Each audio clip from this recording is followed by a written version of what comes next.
Good evening, everyone. We're continuing with our breaking news coverage of that 5.8 magnitude earthquake that hit up and down the East Coast, which everybody felt it. A huge rock earlier today, about 1:50, about 10 minutes to 2 today. That's right. Centered in Mineral, Virginia. You just saw a pole sent in to report it at wavy.com. Water lapping over the edge. A swinging plant there in Gloucester. Just some examples of how this affected Hampton Roads. Two aftershocks, too, after this earthquake just outside Richmond. Swinging guitars on a wall. This is from North Carolina. Just some examples of what we faced here today up and down the East Coast from South Carolina all the way to the Canadian border. We even have reports of minor damage and injuries in Louisa County, Virginia, which is near the epicenter. 6 students and a teacher hurt at Louisa High School. A little bit earlier today, we spoke with Governor Bob McDonnell. He held a news conference, and here's what he had to say. Reports this was an event that was felt in many places around the state, from Charlottesville to Newport News, and apparently as far north as Rhode Island, New York, and other places. I was actually on the phone with my son, who's a student at UVA, and I was in my office and felt the building begin to shake, and asked my son to hang on. He said, "Dad, I feel it here too," and that's when I knew that it was obviously something more than just a local event or just something going on with our building.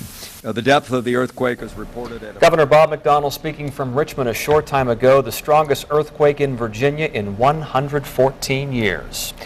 Stephanie Harris is here now with more on what we saw today.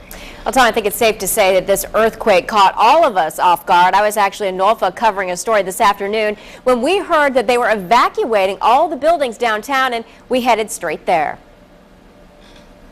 We all felt it shake on 10, and we didn't wait. We ran down the stairs and just got out. The higher up you were inside Dominion Tower, people say, the more intensely you felt the quake. It felt like a huge gust of wind was just hitting the building. I thought that's what it was at first, right? But then I realized it was happening too strongly. Juan Solorzano from California said it was scarier than any other quake he's lived through.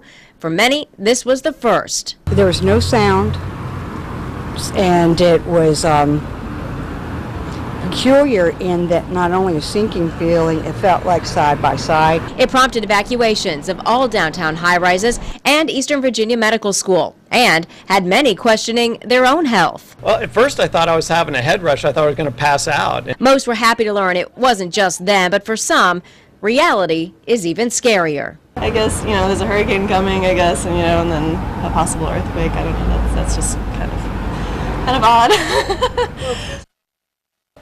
Yes, kind of odd. More than one person suggested that kind of a doomsday feeling with an impending hurricane and then an earthquake that hit. Of course, we'll let our meteorologist tackle more of that issue, but some good news out there from Norfolk was that everybody seemed to get out of those high-rise buildings quickly and in an orderly fashion. Everyone was safe, no reports of any injuries. But let's go to Sergey right now over in the Super Doppler 10 Weather Center to talk a little bit more about these odd things that are all happening at the same time. Sergey.